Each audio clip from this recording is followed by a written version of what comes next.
About a year ago, former President Donald Trump released a video on Truth Social. This video was very overlooked at the time, but I think this video is very important, especially as we near the election season where it doesn't look unlikely he could win again.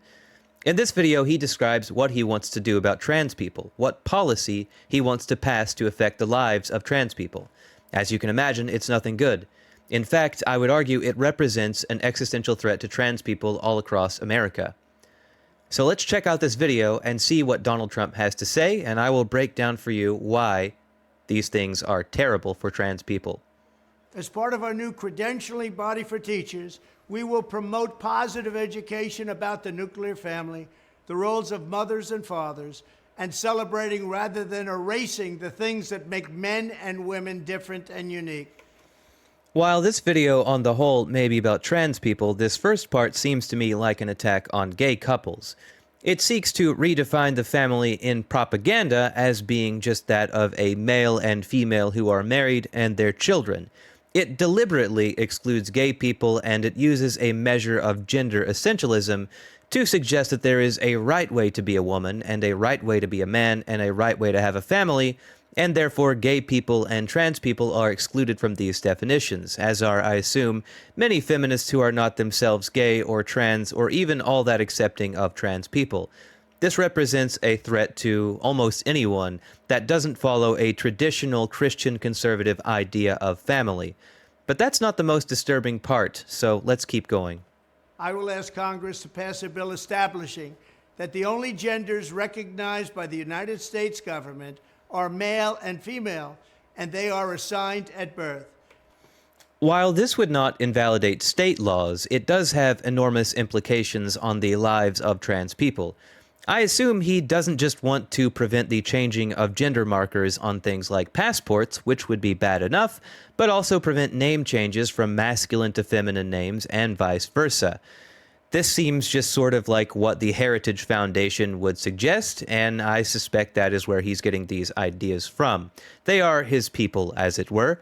So in the end, you could change your driver's license and birth certificate in states that allow it, although some states don't allow the changes on either document or only allow them on one. Some states have incredibly stringent laws, like you have to have certain surgeries before getting these changes. Other states allow you to just swear on a document that you are trans, and they allow you to change them. But ultimately, in the case of what Donald Trump is suggesting here, a trans person would have documents that don't entirely match. So you could have an ID that says one gender and one name, and then the federal documents would say another entirely. For passports, this is obviously very bad, as it may prevent trans people from leaving this country and getting into other countries. The bill will also make clear that Title IX prohibits men from participating in women's sports. I think it would be very hard to do that, first of all. I don't really care much about sports at all. I'm not a sports person. I really have no dog in this fight. It's not my thing. I just don't care a whole lot. But I do think it'd be very hard to actually amend the Civil Rights Act to do what he wants it to do, considering the Civil Rights Act is about equality. If he just redefined the Civil Rights Act to say men can't participate in women's sports, well, what does that mean exactly? We're talking about trans women, no doubt. He's defining trans women as men, but trans women are trans women. You would need very different language to prevent trans women from competing in women's sports, according to the Civil Rights Act, and by defining trans women as trans women, you would therefore be excluding a type of woman from things involving women. So it's not as simple as just saying, I would redefine it so that men can't compete with women, folks. We're going to stop them entirely. It's not going to be that easy, I hate to say. And we will protect the rights of parents from being forced to allow their minor child to assume a gender which is new and an identity without the parents' consent.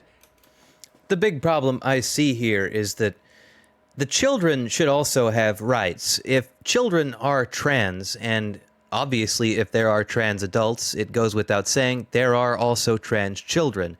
Being trans is not a thing you assume, it's something you're born as. Obviously, conservatives like Donald Trump disagree, but they are wrong. Now, I'm not saying that we should be just handing out free surgeries to any child that wants one, but we don't really do that anyway. So I don't really see why it's such a problem for a trans child to be referred to with different pronouns and as a different name at school if that makes them feel comfortable. What's wrong with feeling comfortable? I don't see a problem with that. In fact, the world would be a better place if we could all just feel more comfortable within it. The simple fact is, a lot of trans kids will come out at school because it's a safer place. A lot of them are going to have abusive parents, parents who don't listen to them, who don't accept or acknowledge them or their identity, and would send them to conversion therapy camps if that were an option. So when we think about the safety of the child, we must also think about the child and what the child thinks. It's not all about the parents. Sometimes, in fact, parents don't know best. And this is probably a hard pill to swallow for the parents' rights people, but the children have rights too.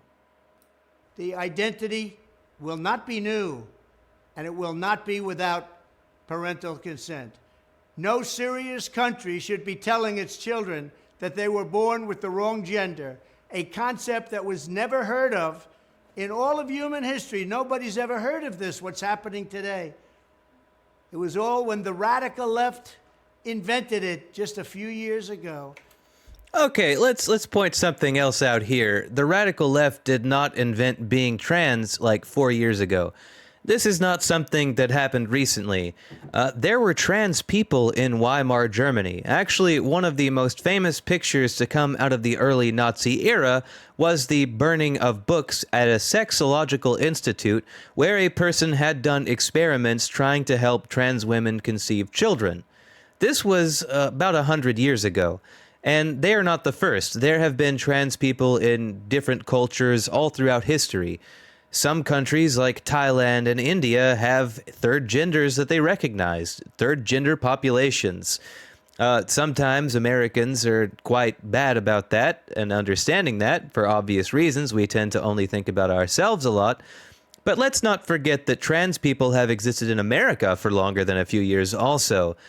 Trans people, I guess you could call the origin something like the 1950s is when the first major trans person appeared on the scene.